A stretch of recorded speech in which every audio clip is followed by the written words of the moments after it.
What's going on YouTube? Listen up, young elder gang. This is Shalonda Williams, one of Big Mama's daughters, the lawyer and real estate agent at You with Another Banger. Please make sure you like, subscribe, and share this video, fam. I hope this video get at least 100,000 likes.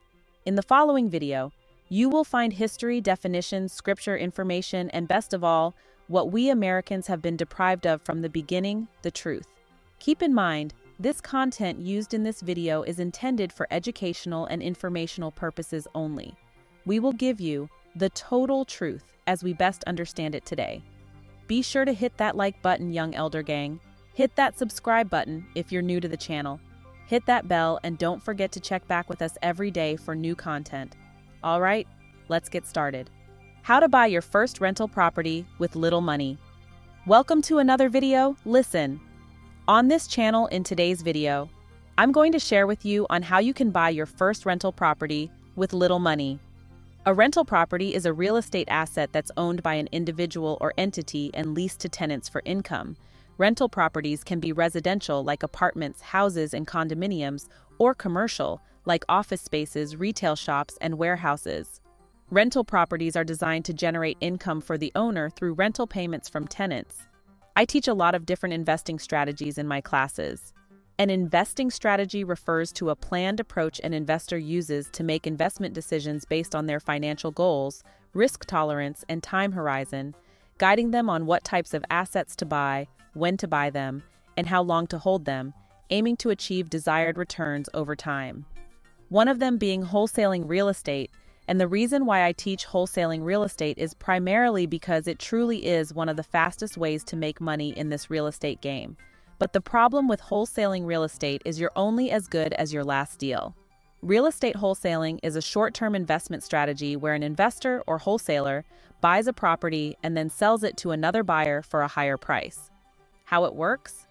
The wholesaler finds a property that's being sold below market value, such as a distressed property or one owned by a motivated seller. They negotiate a purchase contract with the seller, which usually includes a clause that allows the wholesaler to assign the contract to another buyer. The wholesaler then sells the contract to another buyer who's willing to pay more, keeping the difference as profit. What are the benefits? Wholesaling real estate can be a good entry point for real estate investors because it requires minimal upfront capital, allows investors to close deals in any market, offers the opportunity to make a large profit over a short period of time. What are the challenges?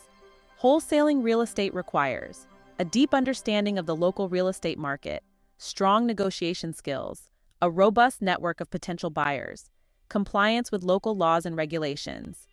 Some strategies for wholesaling real estate include contract assignment. Get started without a significant financial commitment. Earnest money deposit. Demonstrate commitment to the deal by submitting a deposit to the homeowner. Double closing.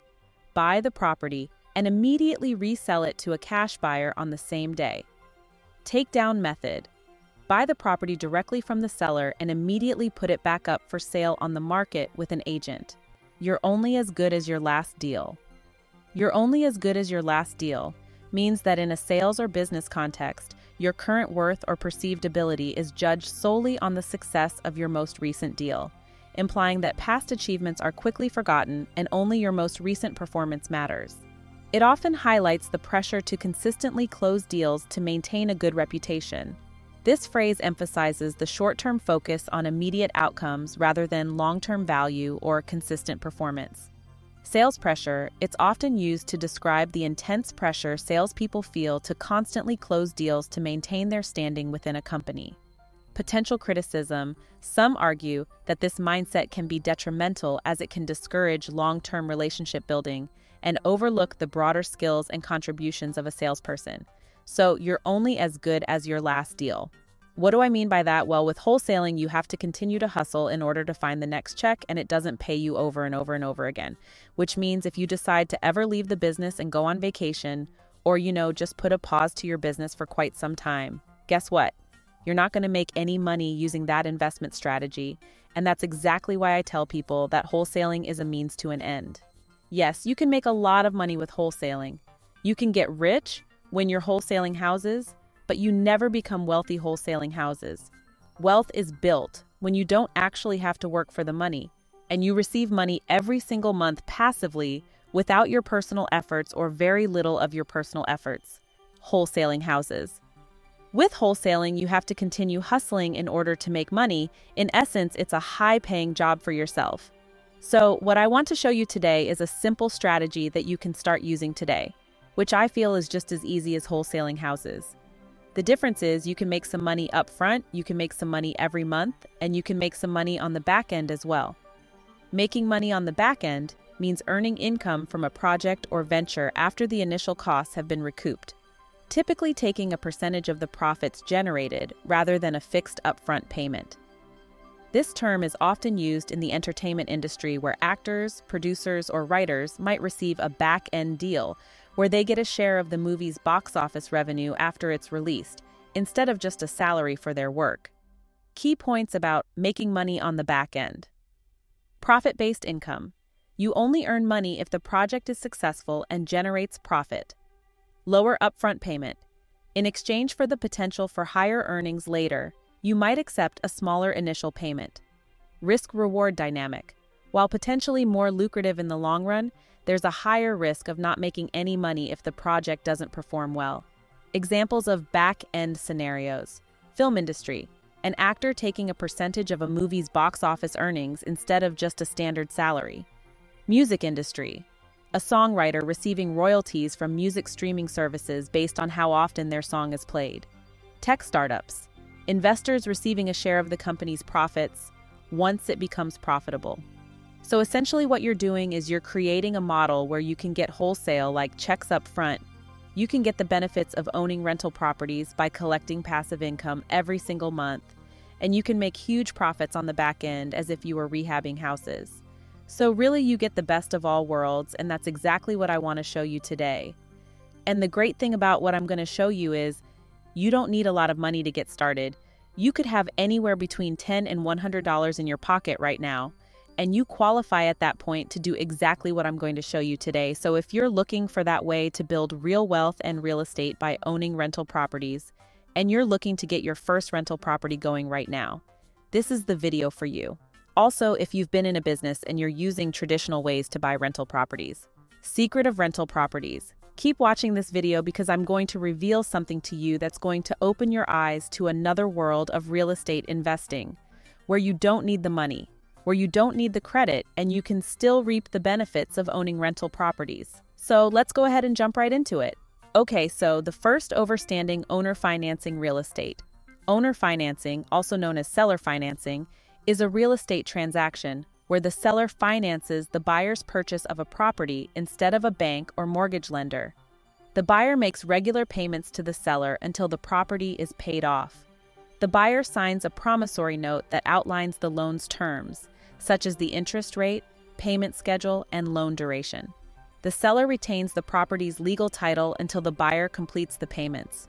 Owner financing can be beneficial for buyers who might not qualify for a traditional mortgage due to credit history or income constraints. It can also be faster than a traditional mortgage because there's no need to wait for bank approvals. Owner financing can be riskier for both the buyer and the seller. The seller's interest rate may be higher than current mortgage rates, and the buyer may be responsible for a balloon payment after a certain number of years. Legal documents, the buyer and seller use promissory notes and security instruments, like a mortgage or deed of trust, to protect their interests. Owner financing agreements can be structured in a number of ways, including as a second mortgage, a rent-to-own contract, or a wraparound loan. Balling with no money or no credit. The thing I want to talk about is how it's even possible to buy rental properties, even if you were in a position where you didn't have a lot of money, or you don't have the credit to be able to do it. Because typically the average person who's looking to buy a rental property, what they're looking to do is go to a bank to be able to get financing, and then they also think that they need large down payments in order to be able to do this as well.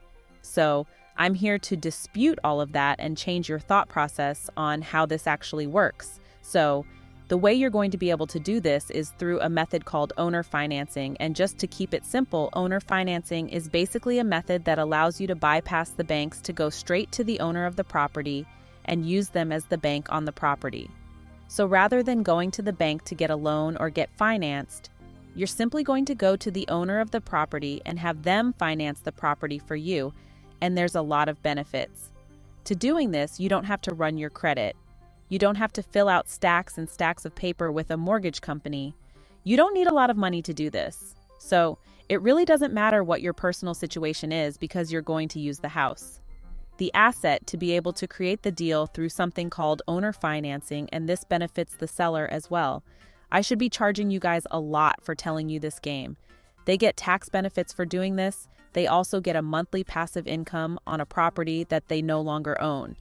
So there's a lot of benefits to using this strategy, both for you and the seller, creating a true win-win situation. When you're working your real estate investing business, finding the deals and contacting sellers. Now, as I've mentioned before, you can get started using this strategy even if you had as little as $100 in your pocket right now. Watch now, stay with me until the very end, because even if you put down that $100, I'm going to share with you how to get that $100 back. Yes, that's right. We're real hustlers around here. Like I said, I should be charging you for this game, so you can truly be into the property with no money out of pocket. Keep watching until the very end. So let's go ahead and jump into step number one, step one.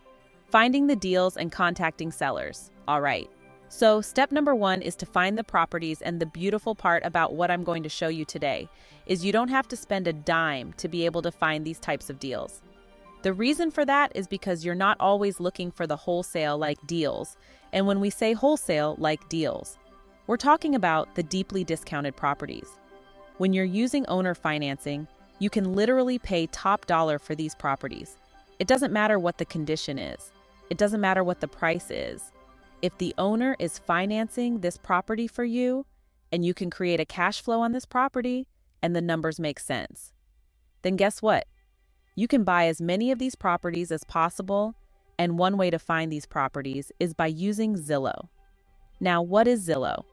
If you in this real estate game, you should know about Zillow. Zillow is a real estate marketplace that offers services and information for buying, selling, renting, and financing homes. Zillow is a popular tool for buyers, sellers, agents, and landlords. Here are some things you can do on Zillow. Find a home. Search for homes for sale or rent and view estimated property values. Connect with a real estate agent.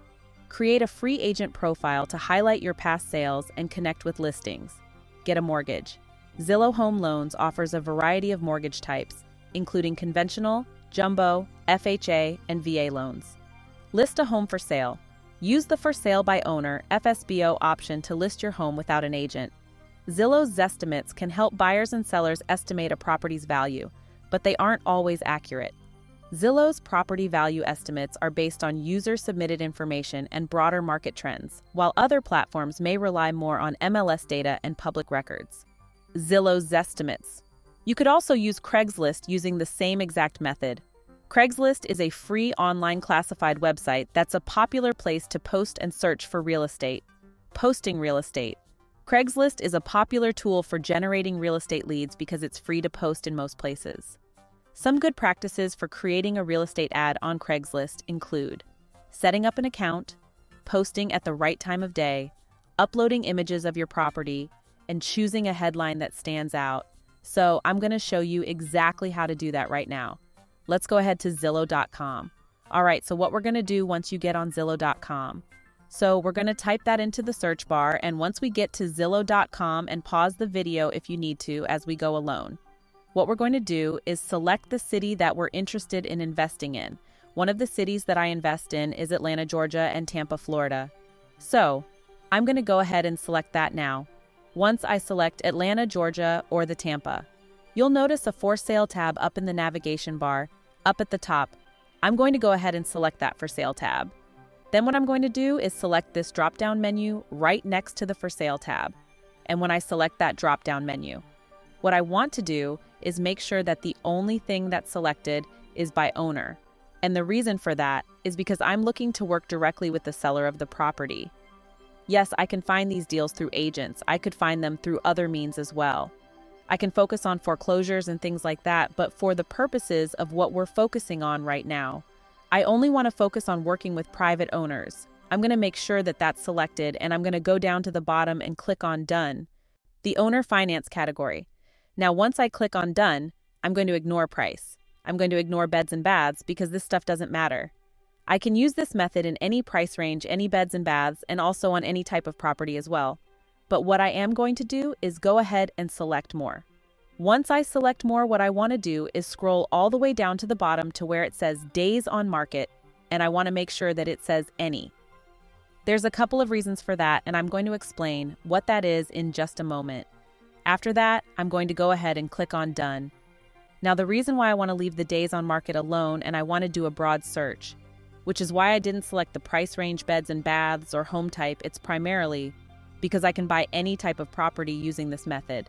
I can buy land, I can buy residential real estate, I can buy commercial real estate, any type of real estate that's available can fall under the owner finance category.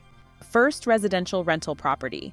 So that's why I'm looking for pretty much anything that makes sense, but for the purposes of this particular video, what we're focusing on is buying your first residential rental property.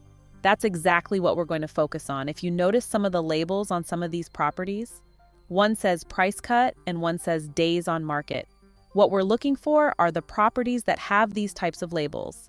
I'm looking for the properties with the price cuts, and I'm looking for the longest days on market. So you can see that a particular property had a price cut on this date for this amount of dollars, and this particular property has been on the market for 755 days. But as you can see, these two properties are land, and that's not what I'm looking for in this particular video. What we're looking for are residential properties that you can rent out to tenants and be able to collect the monthly cash flow. Let's see if we can scroll down a little bit and find some. You can see there's a lot of land here just scrolling down. And what I'm looking for primarily is a ranch-style home, because in this particular investment area, I do very well with ranches. Now, obviously, we buy colonials and things like that as well. When it comes to rental properties, ranch-style homes work best for us. You got to find out what rents well in your area, and then stick to that type of property, because it'll be a lot easier to offset that property on the back end. So I'm just looking for some properties here, and I notice a couple here. So here's one on Jordan Lane. Okay, it's been on the market for 4 days, and what I'm going to do is contact this particular seller, and here's another one. They had a price cut on December 21st. You can see for $1,500. So chances are this person might be interested as well, and I may also contact this one. Let's look at the conditions of some of these properties, and then we'll take it from there. So let's look at the one on Jordan Lane first. Usually I like to focus on the longer days on market type of properties. If it's been on the market for a while, those are the types of homes that I'm looking for. I'm just looking at the pictures. This looks like a rehab type of property, an investor bought property. So someone actually purchased this house they rehabbed. Rehabbed means to restore the house or property back to a healthy condition. Selling the property. Now they're looking to sell the property. So this is probably not going to be a good fit for what I'm looking to do. Let's go over to the next property. So the next one here is in Atlanta as well. Again, this has been on the market for a little while, had a price cut about a month ago, and that price cut was for $1,500. And if I'm scrolling down a little bit, notice the pictures. Okay, this house needs some work. All right, so this is a thumbs up. For me, again, not taking the condition of the property into account. I really don't care about the condition of the property because I'm never going to put a dime of rehab money into this. If I were to sell this on the other end, which is something that we'll talk about later in this video, I'm selling this property or renting this property as is. It's going to be the tenant buyer's responsibility to go ahead and bring this property up to par. Like I say, I should be charging you for this game. That's typically how I usually do these types of deals. So if the property is in excellent shape or it's in terrible shape, it doesn't matter as long as I can make a deal like this happen. This is about commendation and consolidation. You can see the flooring needs work. The house is outdated. Just looking through the pictures here. The house is definitely out of date. This master bath needs some work as well. You can see another bedroom there's and the garage. The good thing here is there's a 2-car garage. This kitchen is old and outdated. So this is something I'm definitely interested in looking into, and that's exactly what I plan on doing. Commendation and consolidation. So I'm interested in contacting these owners. The good thing about Zillow is you have access to the property owner's information, just like you would on Craigslist as well. So what I'm going to do is go ahead and find the property owner's information. Once I find their information, I'm going to share with you the message that I'm going to send to them in order to get them to contact me back. So being that I have an interest in this particular property, I'm going to go ahead and contact the seller directly. The beautiful thing about using Zillow and Craigslist and for sale by owner and sites like that is you can contact the sellers directly. All right, how do you do that? In the side panel on the right-hand side of the page, if you scroll all the way down to the bottom and you keep going, you'll notice where it says, Contact Agent Chances are somewhere around this vicinity. You'll notice it says Listing Provided by Owner. Okay, and there's the owner's phone number. I can take this phone number and text the property owner, or I can simply click on this button that says Contact Agent and contact them there. I'm going to do both personally. I want the seller to see my text message and I want them to see an email from me as well. I'm just going to scroll up a little bit. I'm going to deselect this. I want Financing Information tab. I'm going to type in my name here. I'm going to type in my office phone number and email address, and it says, I'm interested in this property in Atlanta, Georgia. I'm just going to paste another 2 paragraphs there, which will allow the seller to see what my intentions are when I'm contacting them. So let me just share with you what that says. I'm interested in your property in Atlanta, Georgia. My team and I are looking to purchase another property in the area and wanted to see if you may be interested in taking payments on this property. If I paid close to full price, and then it says, if so, when can we speak? I'm truly interested in this property. So I am going to go ahead and click on Contact Agent, and hopefully I'll hear back from them shortly. And as you can see, this pop-up came up. So is this your first time buying a home? I'm going to click on No. They're basically looking for more information. So I'm just going to X out of that, but I did contact the seller as you saw, and hopefully I'll get a return call from the seller, contacting the seller. So I can gather more information from this seller as well. Let's go ahead and X out of this box here, and then, as you can see, here's another one I was interested in. Let's take a look at this one as well.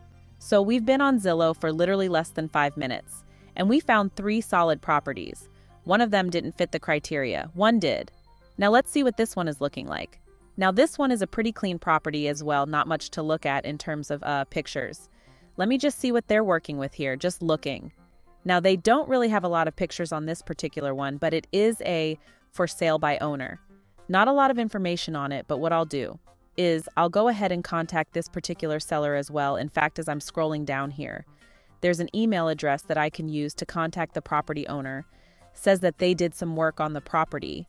This is an out-of-state phone number, which tells me that this is probably an absentee-owned property. It says that this is the property owner's phone number.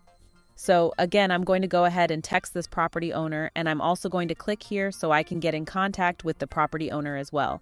I'm going to type in my name. I'm going to type in my telephone number, the email address, and you can see the property address is right there, and it's going to paste that little paragraph.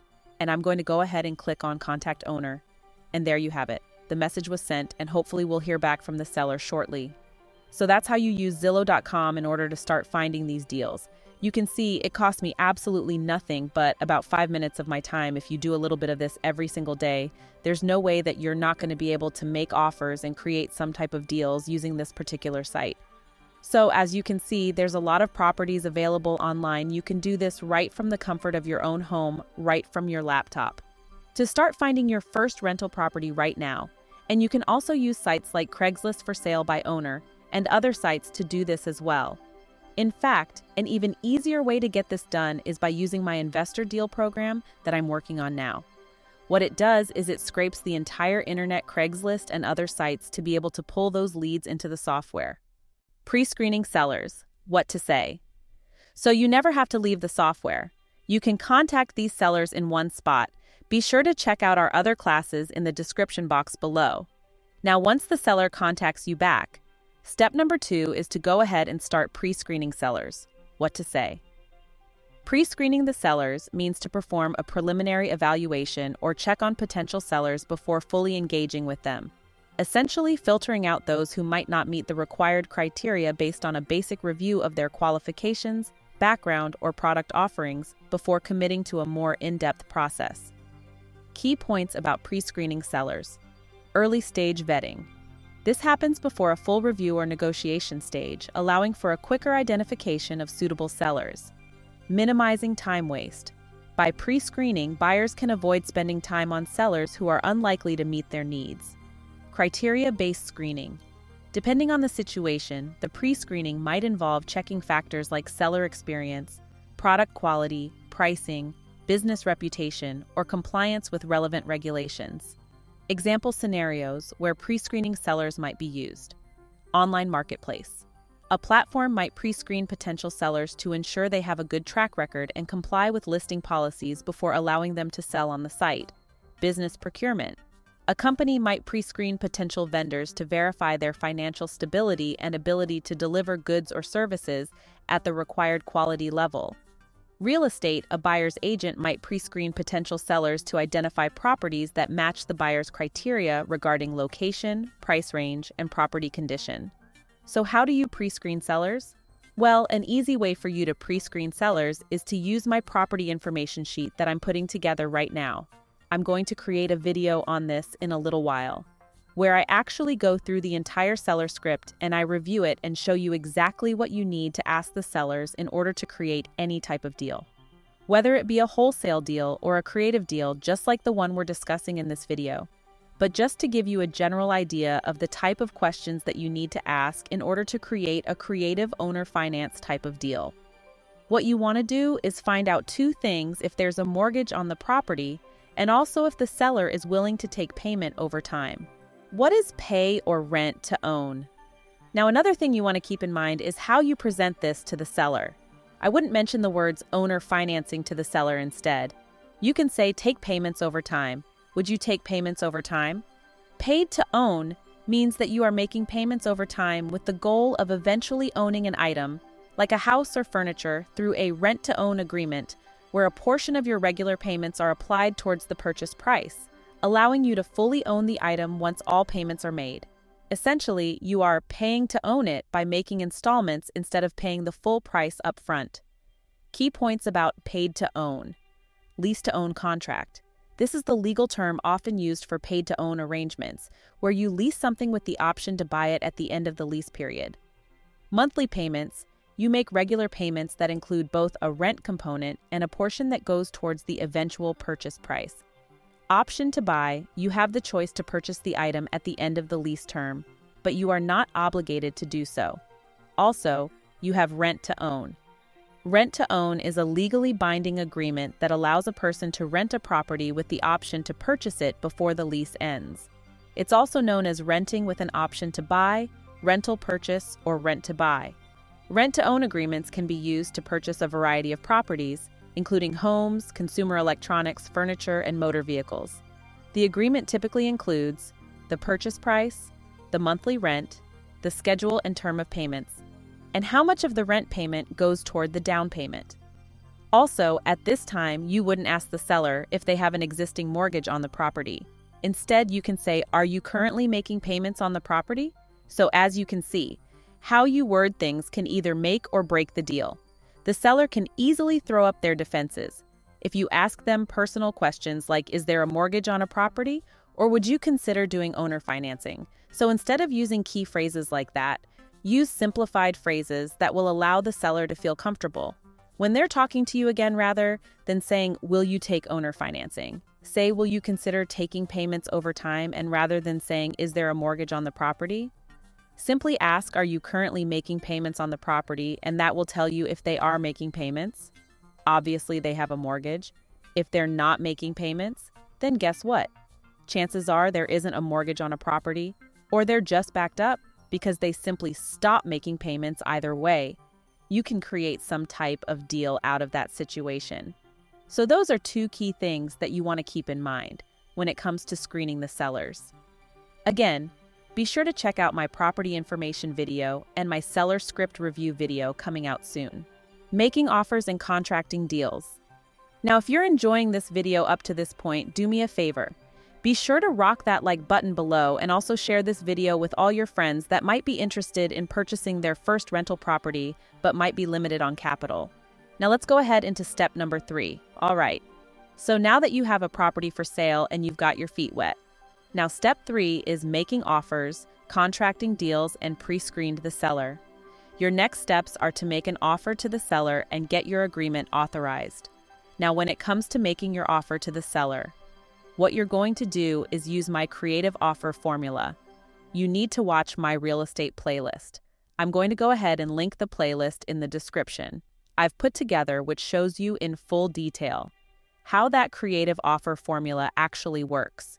Now, just to give you a general idea of what the creative offer formula is all about, it allows you to pay close to asking price, if not full asking price, to the seller.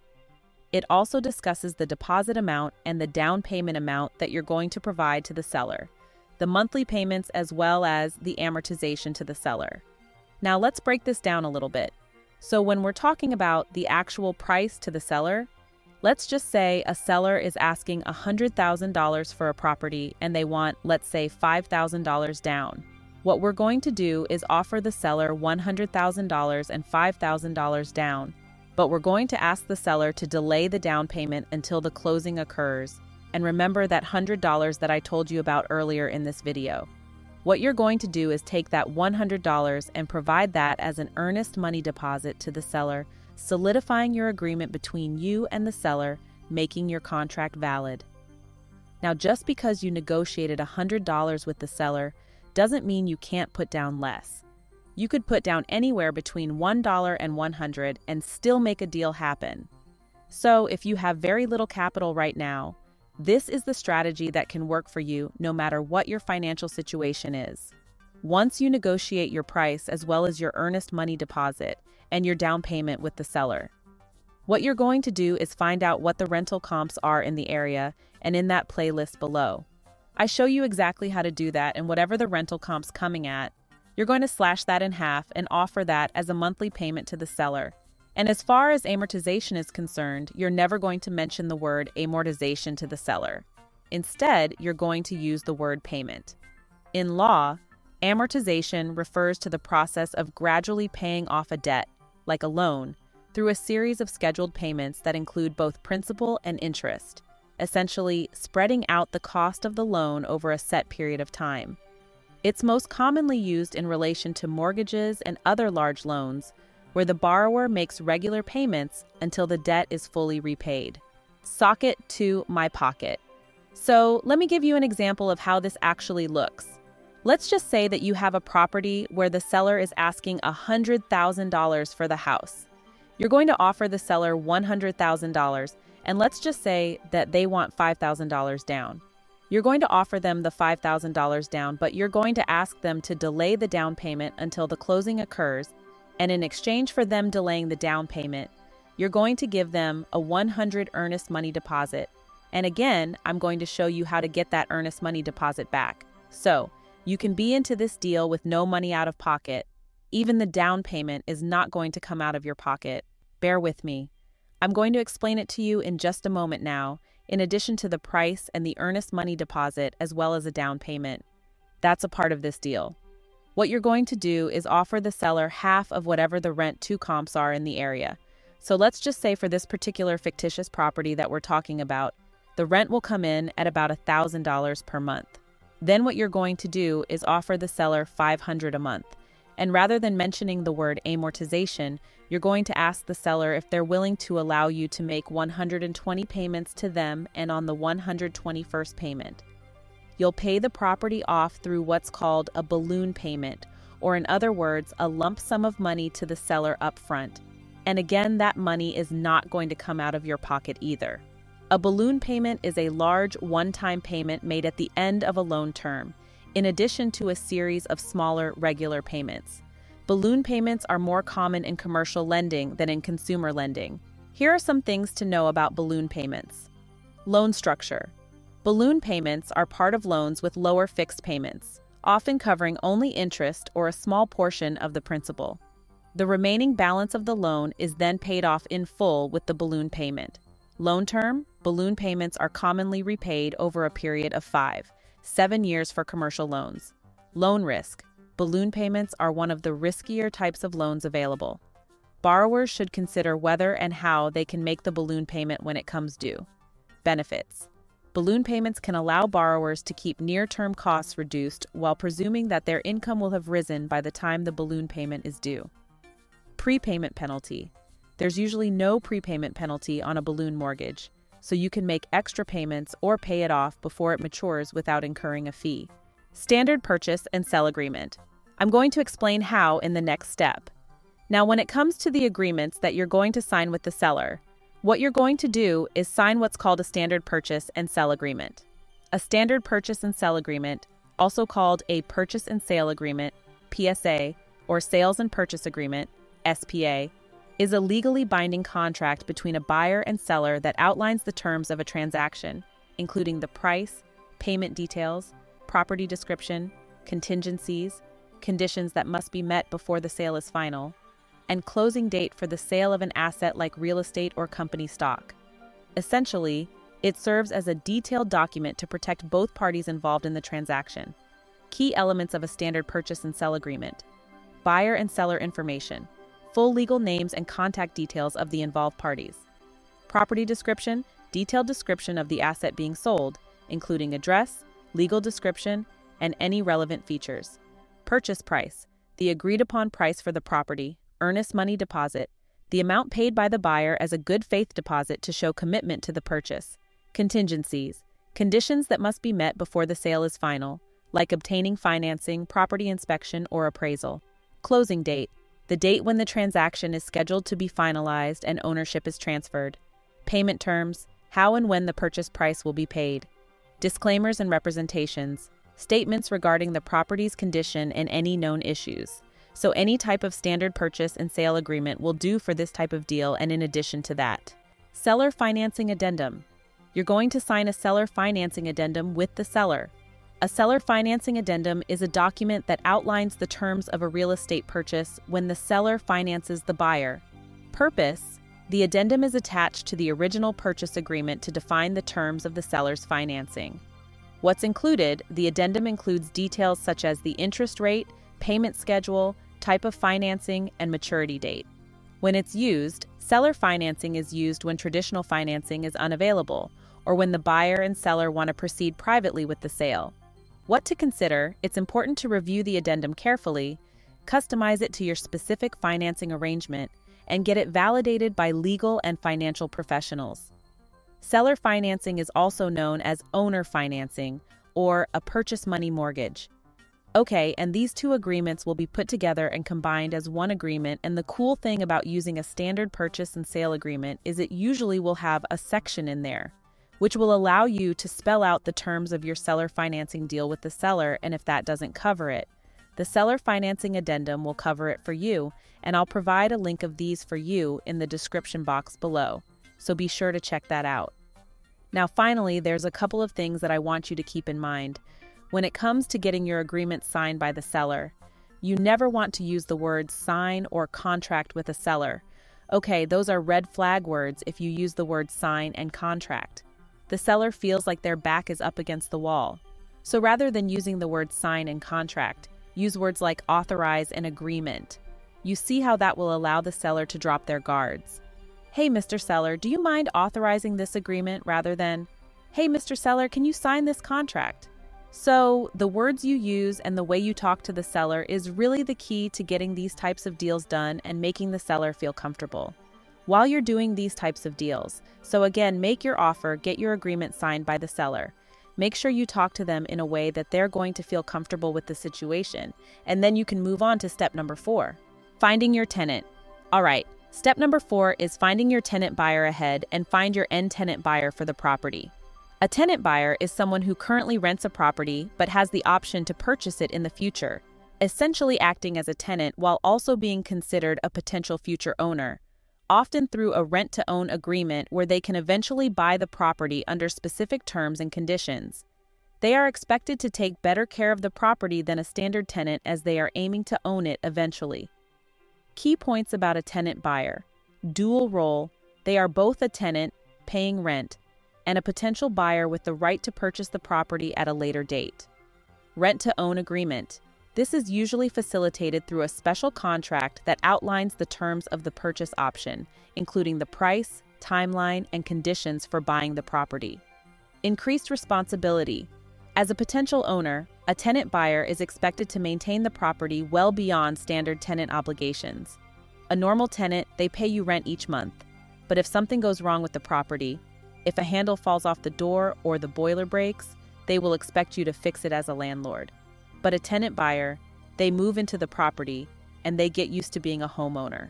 Now notice I said tenant buyer, and the reason for that is because when you're brand new, what you're looking to do is build capital while creating passive income in your real estate business. So by you finding a tenant buyer for the property, what you're in essence doing is allowing yourself to collect some money up front. Collect some money every month and collect some back-end profits. And guess what? The tenant will be the one taking care of your down payment. The tenant will be the one taking care of your monthly payment, and the tenant will be the one paying for the property on the back end, leaving you with a spread on the property, allowing you to make a lot of money on this type of property. How do you find tenant buyers? So how do you go out and you find these tenant buyers? Well, it's really easy. One strategy that we use in our business is posting ads on Craigslist. Notice what this ad says. It says, quickly buy a house with no bank involved and very little down. Now you think somebody's going to call on that type of ad? Absolutely. Quickly buy a house with no banks involved and very little down. Man, everybody and their dog is going to be on that. Everybody's looking to buy a house quickly. What you're doing is providing a solution for this type of buyer. You're allowing them to purchase a property without having to go to the banks. And guess what? If they don't have a lot of money to put down, or they don't have the ability to pay cash for a property, they can take a portion of the property price and put that amount down as well. Now, one thing I want to point out is, notice I said very little down. I never gave them an actual amount to put down. The reason for that is, you're looking for the buyer who has the ability to make the monthly payments and put the most down on the property. So when a buyer contacts you and they say, how much do you want down? Your very next question is going to be, how much do you have to put down? And guess what? The person with the most money to put down is going to be your buyer. Now, generally speaking, you're looking for at least $10K down on this type of deal, and that $10K will allow you to make your down payment to the seller. And in addition to that, if your rental comps come in at, let's say, $1,000 a month, you can actually increase the amount of the monthly payment that the buyer is going to have to make. So generally, I like to increase that amount by 10 or 20%. And I'm selling the property on at least with an option to purchase, aka a rent to own. Now, one thing that we do with these types of deals is we sell these properties as is. So you never have to come out of your pockets for rehab capital either. Close the deal and get paid. Keep that in mind. Now, finally, when it comes to the rent-to-own exit strategy, typically what we'll do is we'll make the buyer's terms shorter than our terms. What do I mean by that? Well, if I have a 10-year payment plan with the seller, I'm giving a buyer 5 years. So remember, we talked about that 120 payments and then having that balloon payment or that lump sum payment on the 121st payment. Guess what? That money is never coming out of my pocket, because what I'm going to do is go ahead and offer the buyer 60 payments, and then the buyer has to pay me off on the 61st payment, making this a true no money down deal. The buyer took care of my down payment. The buyer is paying off the house, and the buyer is going to pay off the balloon payment, allowing me to make a huge profit on the back end as well. Step 5, close the deal and get paid. So you've found the property, you've screened the seller, you've made an offer. You found a tenant buyer for the property. Finally, you have to close the deal, and the buyer is going to fund the entire process for you. So in essence, what you've done is created a no money down deal. You've bought yourself a rental property that will allow you to create passive income for yourself every month for several years. You made some money up front. You make some money every month, and you make some money on the back end. And like I said, remember that 100 earnest money deposit that you had to put up in order to make all of this happen. That money comes back to you once the buyer gives you the down payment on the property. So that's how you can go ahead and buy your first rental property, even if you're broke. I've given you a 5-step process in order to make this happen. Now it's up to you to get out there and take action in order to get the results that you want. That's the only way you're going to go from where you are right now to where you want to go in real estate. It's by taking massive action in order to get results. Listen, go ahead and like this video, subscribe to my channel. If you're brand new, if you want a lot more videos like this, go ahead and check out my playlist on my channel and also click the notification bell. So when videos just like this come out, you'll be notified and you'll stay ahead of the game and won't be left behind with everybody else who's not educating themselves on this channel. I hope you like this video. Be sure to leave a comment. Let me know what you thought about this video, and I'm looking forward to seeing you guys on the next one. Peace.